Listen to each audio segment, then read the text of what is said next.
नमस्कार,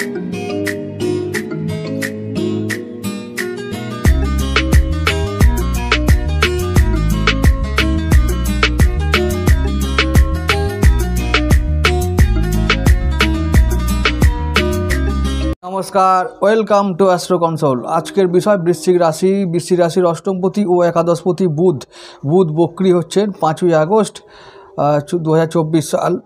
तो 5ই আগস্ট बुध बक्री हवार संगे संगे बृश्चिकेर ओपर की प्रभाव आसबे, की फल होबे, এই বিষয়ে বিস্তারিত আলোচনা করব। বুধ বক্রি হচ্ছেন মাত্র 22 দিনের জন্য। 5ই আগস্ট বক্রি হবেন সিংহ রাশিতে মঘা নক্ষত্রে। বুধ আবার মার্গী হবেন 29শে আগস্ট।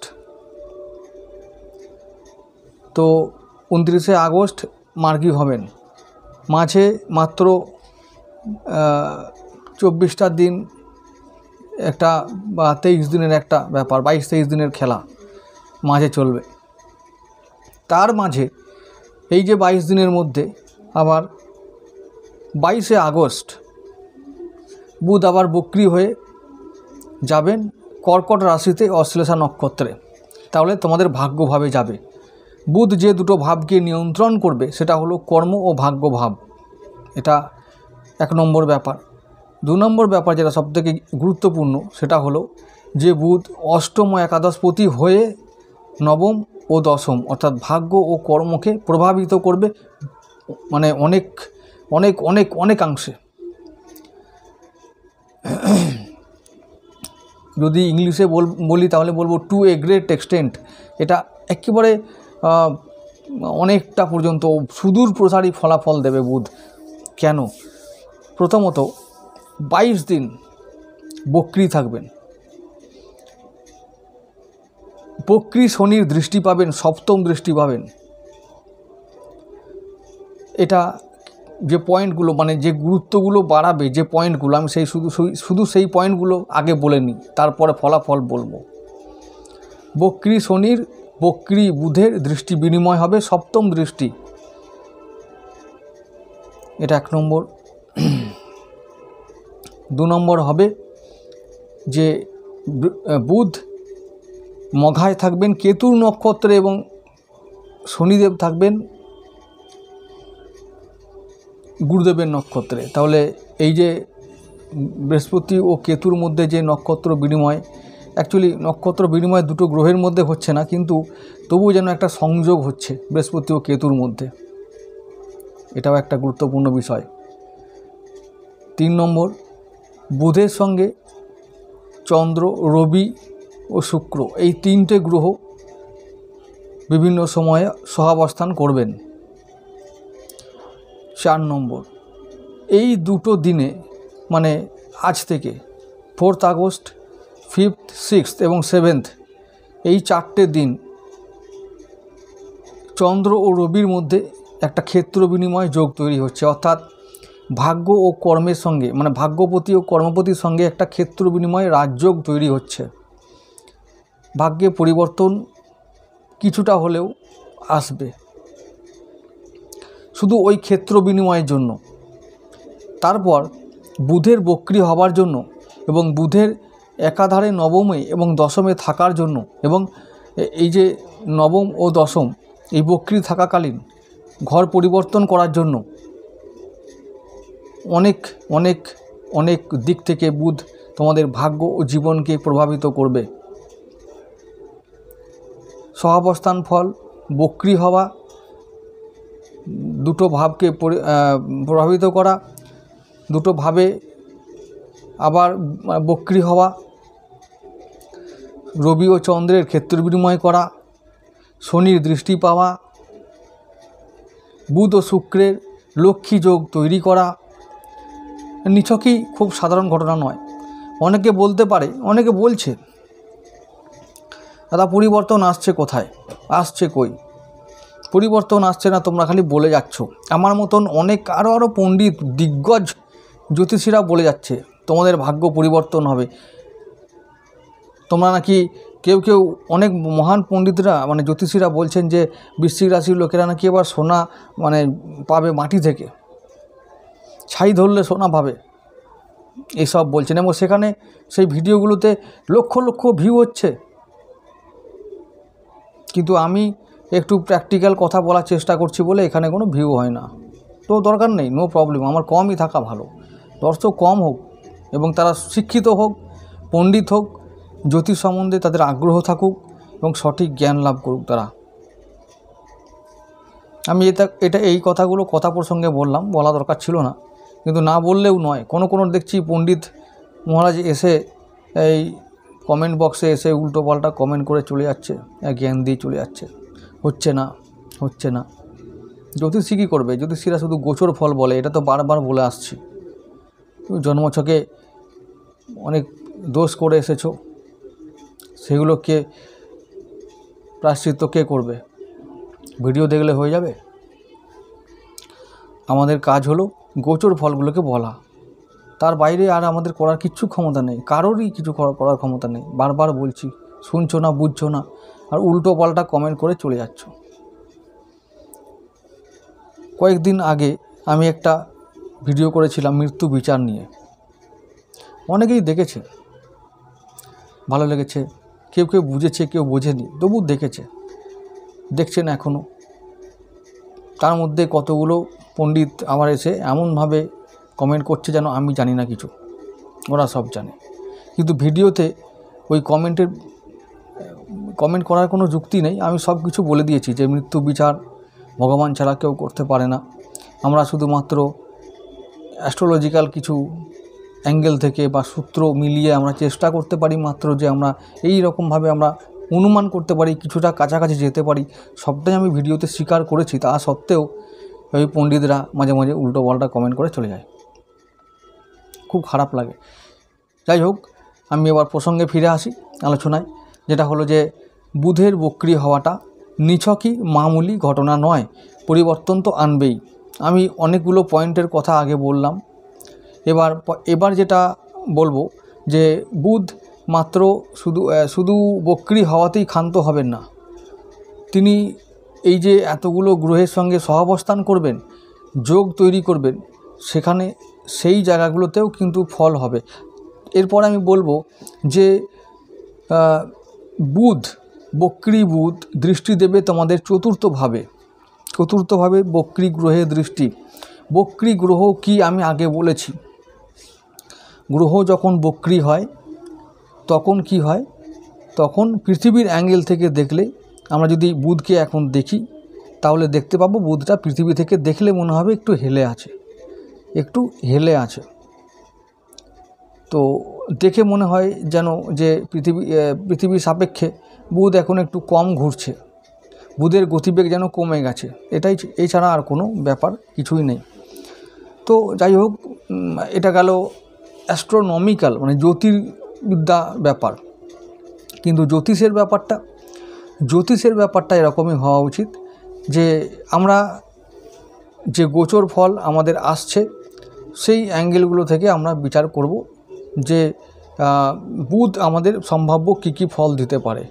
সবার জন্য এটা সব সময় টু দ্য পয়েন্ট একেবারে 100% মিলবে তা তো হয় না, কারোর ক্ষেত্রে হয় না। তো তবুও চেষ্টা করা যাক যে অন্তত কিছুটা কাছাকাছি যাবারও চেষ্টা করছি এটা আন্তরিকভাবে। বুধ কি ফল দেবে?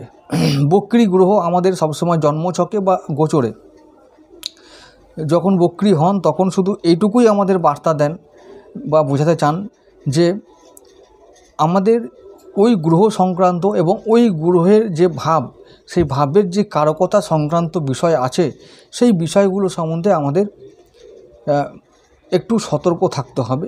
সেই বিষয়গুলোকে নিয়ে আমাদের একটু ভাবতে হবে, সেই বিষয়গুলোকে নিয়ে আমাদেরকে উন্নতি করতে হবে, দায়িত্ব পালন করতে হবে, দায়িত্ব বাড়বে, বৃদ্ধি পাবে। তো কাজের প্রেশার আসবে, ওই সংক্রান্ত বিষয়ে দায়িত্ব আসবে, চাপ বাড়বে, আরও সতর্ক হতে হবে ওই সংক্রান্ত বিষয়ে। তো আমি বলেছি বুধের যে কারকতা, বুধ গ্রহটার কারকতা কি? বুধ বালক গ্রহ। প্রথমে আমরা ধরব যে বালক। বুধ বন্ধু, তো বন্ধুকে রাখলাম। বুধ যেটা হচ্ছে যে বুদ্ধি, বুধ সময়, বুধ টাকা মানে অর্থ। তো এতগুলো ফ্যাক্টর আমাদের সামনে হাজির হলো। এই ফ্যাক্টরগুলো কোনো না কোনোভাবে বৃশ্চিক রাশির সামনে এই 22 দিনের মধ্যে ফ্যাক্টর হয়ে দাঁড়াবে। এদের এই ফ্যাক্টরগুলো মধ্যে যে কোনো কয়েকটি বিষয় তাদের সামনে হাজির হবে এবং তাদেরকে সময় ডিম্যান্ড করবে যে অ্যাটেনশন এবার দিতে হবে। ওই বিষয়গুলো তাদের কাছে অ্যাটেনশন চাইবে, মানে দায়িত্ব বর্তাবে, সেই দায়িত্বটাকে পালন করতে হবে। তারপরে কি, বুধের দৃষ্টি থাকবে একদম তোমাদের চতুর্থভাবে, তাহলে পারিবারিক দায়িত্ব বৃদ্ধি পাবে, পরিবারের জন্য ব্যয় বৃদ্ধি পেতে পারে। বুধ আমার লাভের প্রতি, লাভও হবে, পারিবারিক কারণে লাভ, পরিবার থেকে লাভ, বন্ধুর দ্বারা উপকৃত হওয়া, বন্ধুর দ্বারা লাভ, মায়ের দ্বারা লাভ, সন্তানের দ্বারা লাভ। লাভ তো নিশ্চিত হবেই, কিন্তু প্রথমে ওই 22 দিনের মধ্যে প্রথম হয়তো 1 সপ্তাহ কি 10 দিন কি 12 দিন একটু চ্যালেঞ্জ দেবে, একটু কষ্ট দেবে, ক্রাইসিস তৈরি করবে, কারণ সে অষ্টমপতিও। কারণ আমি এই যে প্রথমে বলে রাখছি যে ভালো হবে বললাম, তোমরা শুনলে, খুশি হলে, বলে আশা করলে যে ভালো হলো, কিন্তু সঙ্গে সঙ্গে এটাও মনে রাখতে হবে যে বুধ অষ্টমপতি, 22টা দিনই সমানভাবে ভালো যাবে না। 22 দিনের মধ্যে অন্তত 10টা দিনও কষ্ট দেবে, কারণ বুধ অষ্টমপতি, বুধ মৃত্যুভাবের মালিক।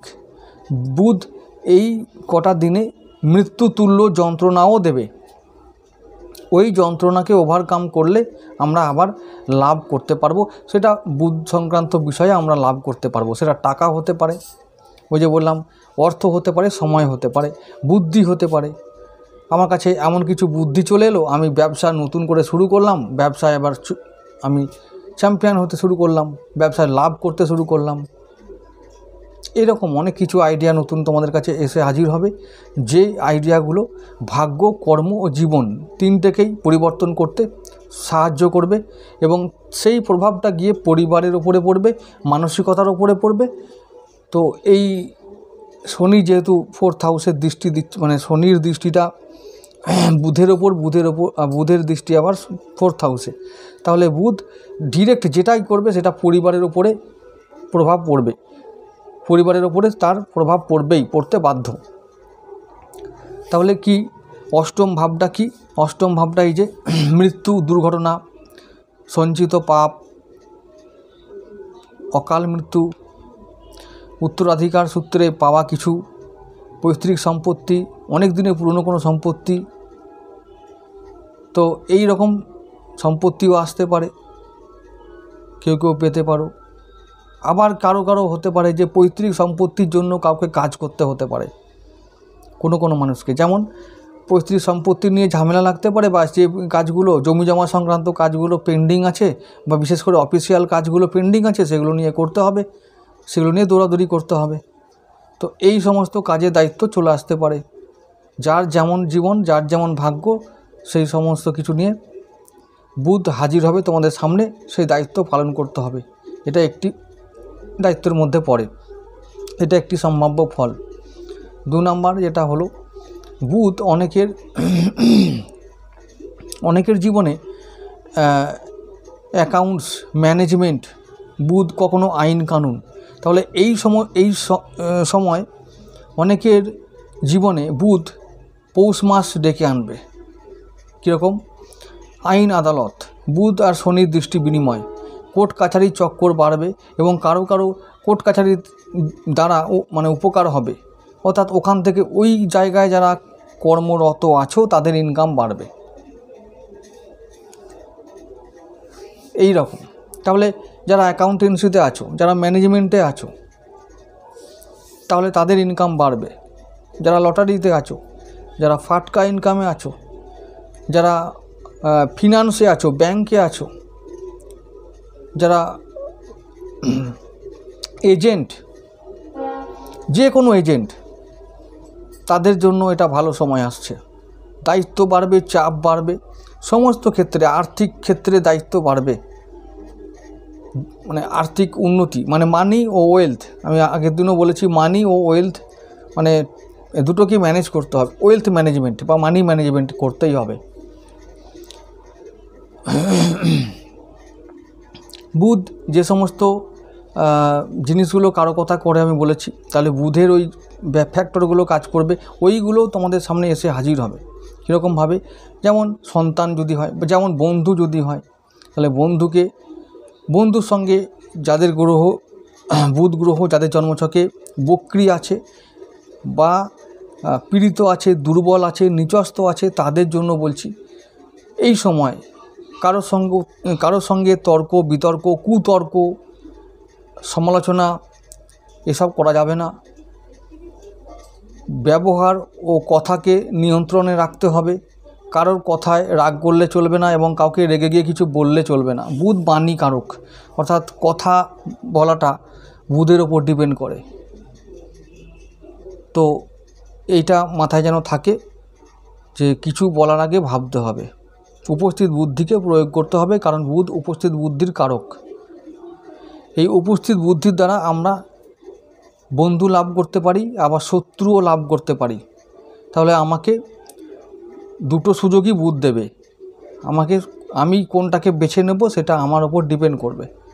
আমি টাকা পাবো, আবার টাকা খরচও করতে পারবো, আর কিছু কিছু সময় ঋণও শোধ করব। ক্রাইসিস মানে অনেকটা চ্যালেঞ্জ পার করে টাকা অর্জন করব। অর্জন করা সম্ভব, কারণ লাভপতি, সে লাভ দেবেই। অনেকেই বলবেন বা বলছেন যে এই যে বুধ বক্রী হচ্ছে, তো বুধ যাদের মানে বক্রী হওয়া মানে দুর্বল হয়ে যাওয়া, তো আমি তাদের বলবো যে বুধ বক্রী হওয়া বা যে কোনো গ্রহ বক্রী হওয়া মানে কিন্তু দুর্বল হয়ে যাওয়া নয়। অনেকের জন্মছকে বক্রী গ্রহ ভালো ফল দেয়, অনেকেরই রাজযোগের কারণ হয়। তো এটা ডিপেন্ড করবে যে যার জন্মছকের বুধ এবং তার অবস্থান অনুযায়ী। তবে আবার বলছি, গোচরও কিছুটা কথা বলে, তাই বলবো যে গোচর মানে আমাদের কাছে সুযোগ আনে, সুযোগ একটা কিছু করার সুযোগ, কিছু করে দেখাবার সুযোগ। ভাগ্য মানে চেষ্টা ও কর্ম, মানে আমি যে চেষ্টা করছি আর কিছুটা ভাগ্য অদৃশ্য, তবে ফল লাভ হয় আর কি। ফল পেতে গেলে ভাগ্য কিছুটা করবে কাজ, আর কিছুটা চেষ্টা কাজ করবে। সুতরাং দুইয়ের চেষ্টায় আমাদের ফল লাভ সম্ভব। তাই বলবো যে বুধের এই বক্রী হওয়াটা 22 দিনের বক্রী হওয়া, দশমভাবে যদি বক্রী হচ্ছে তাহলে কি হবে? কর্মক্ষেত্রে উন্নতি, কর্মক্ষেত্রে চাপ বৃদ্ধি পাবে, কর্মের জন্য কোথাও যেতে হতে পারে, দূরে কোথাও যেতে হতে পারে, কর্মজগতে নতুন কর্ম লাভ হতে পারে, বিভিন্ন জনের বিভিন্ন রকম ফল হবে। বিশেষ করে যাদের বুধ যদি রাহুর সঙ্গে থাকে, শনির সঙ্গে থাকে, শুক্রের সঙ্গে থাকে জন্মছকে যদি, তাহলে এই বুধ, এই বক্রী বুধ তাদেরকে অনেক টাকা দিয়ে যাবে। টাকাটা তো ইম্পর্টেন্ট, টাকার কারক গ্রহ, অনেক অনেক টাকা দিয়ে যাবে। শনির সঙ্গে দৃষ্টিপ্রাপ্ত হচ্ছে, যদি জন্মছকে শনির সঙ্গে কারো মানে কোনো রকম কানেকশন থাকে, বুধের, শুক্রের, রাহুর, খুব ইম্পর্টেন্ট একটা ব্যাপার। টাকা তারা পাবেই, তাদের ইনকাম হবেই, সঞ্চয় হবে, ঋণ শোধ হবে, এবং হঠাৎ করে প্রাপ্তি হবে। হঠাৎ প্রাপ্তি যোগ নিশ্চিত। কিভাবে হবে ভগবান জানে। কারো লটারি থেকে, কারোর বিমা থেকে, কারোর জমানো টাকা থেকে, কারোর পৈতৃক সম্পত্তি থেকে, বিভিন্নভাবে হবে তো নিশ্চিত। যে যেমন, যদি কেউ মাটির তলায় সোনা গেড়ে রেখেছিলে, তবে সে সোনা আজকে পেতে পারো। আর যদি মনে করো মাটির তলায় কেউ কিছু না করে কিছু অন্য কিছু গেড়ে রেখেছিলে, তাহলে তারা সেরকম ফল পাবে। তো যেটা ফল পাবার আমি যেটা বলবো যে বুধ, আর একটা কথা, এই যে এখন শ্রাবণ মাস হচ্ছে চাষবাসের সময়, বর্ষার সময়। তো বুধ গাছগাছালির কারক, সবুজ কোনো জিনিসের কারক, ছোটো ছোটো গাছের কারক। তো বুধকে নিয়ে তোমরা এই সময় বুধের যে সমস্ত মানে কারো কথা আছে, ছোটো ছোটো চারা গাছ চাষ করো, চাষের জিনিসগুলোকে নিয়ে ভাবো, গাছ লাগাও, গাছের কোনো মানে কৃষিকার্য যাকে বলা হয় সেই কাজে থাকো, এঙ্গেজ, ব্যস্ত থাকো। দেখবে বুধ আবার কোথাও গিয়ে আগামী দিনে ভালো ফল দেবে। চাপ বৃদ্ধি পাবে বিভিন্ন ক্ষেত্রে, যার যেমন, কেউ অ্যাকাউন্টস, কেউ ম্যানেজমেন্ট, কেউ আইন আদালত, কেউ হয়তো ওই যে বললাম finance, bank, lottery, agency, hospital, travel agency, transport, tour, online business. তো এই সমস্ত ক্ষেত্রে যারা আছো তাদের দারুণভাবে ইনকাম হবে, চাপ বাড়বে। বুধের বক্রি তাদের জন্য, বুধের বক্রি হওয়াটা তাদের জন্য খুব মানে খুব লাকি প্রুভ হবে। আমি আবার একবার বলে দেব যে মঘা, অশ্লেষা আর এদিকে আবার মঘা, এই যে দুটো নক্ষত্রের মধ্যে বুধের আদান প্রদান চলবে, অর্থাৎ এই আসা যাওয়াটা চলবে। নবমভাবে বক্রি যখন হবে তখন ভাগ্যভাবে শুভ পরিবর্তন আসবে, অর্থাৎ ওই যে 22শে আগস্টের কথা বললাম, যখন কর্কটে যাবে তখন ভাগ্যে হঠাৎ করে পরিবর্তন, হঠাৎ করে একবারে কারুর হয়তো 180 ডিগ্রি ঘুরে যাবে ভাগ্যটা, কারো অবাক মনে হলেও এটা সত্যি। বুধের জন্য, বুধের প্রতিকারের জন্য বলবো যে সবুজ গাছগাছালিকে বড় করো, রোপণ করো। সবুজ পাখি, পশু যারা আছে, যদি সবুজ পশু দেখা যায় না, সবুজ পাখি, যে টিয়া পাখি যদি হয় তাহলে তাদেরকে খাওয়াও, পাখিকে খাওয়াতে হবে, পাখিকে নৈবেদ্য দিতে হবে। আমি বারবার বলেছি পাখির নৈবেদ্যর কথাটা ভিডিওতে। তো বুধের প্রতিকার হিসাবে এগুলো করা যায়। সবুজ কোনো দ্রব্যকে দান করতে হবে, বাচ্চাগুলোকে, ছোটো বাচ্চাগুলোকে খাওয়াতে হবে, ছোটো বাচ্চা মেয়েগুলোকে খাওয়াতে হবে। তো গণপতিকে পুজো করতে হবে, গণপতি অথর্ব শীর্ষ মন্ত্র পড়তে হবে। এইগুলো রেগুলার করে গেলে অবশ্যই বুধ বক্রি থাকাকালীন যে যাই যত বলুক যে এটা হবে, ওটা হবে, এটা হবে, ওটা হবে, যার যেমন যোগ্যতা, যার যেমন পাত্র, সেই ততটাই হবে, বেশি কোথায় কান দিয়ে লাভ নেই। বুধ বক্রি হয়ে ভয়ের কোনো কারণ নেই। প্রথম দিকে চ্যালেঞ্জ থাকবে, শেষের দিকে লাভ থাকবে। এটা মাথায় রেখে যে যার কাজে লেগে যাও, সফল হবে, নিশ্চিতভাবে সফল হবে, এটা আমি বলতে পারি। যাই হোক, আজকে এটুকু থাক।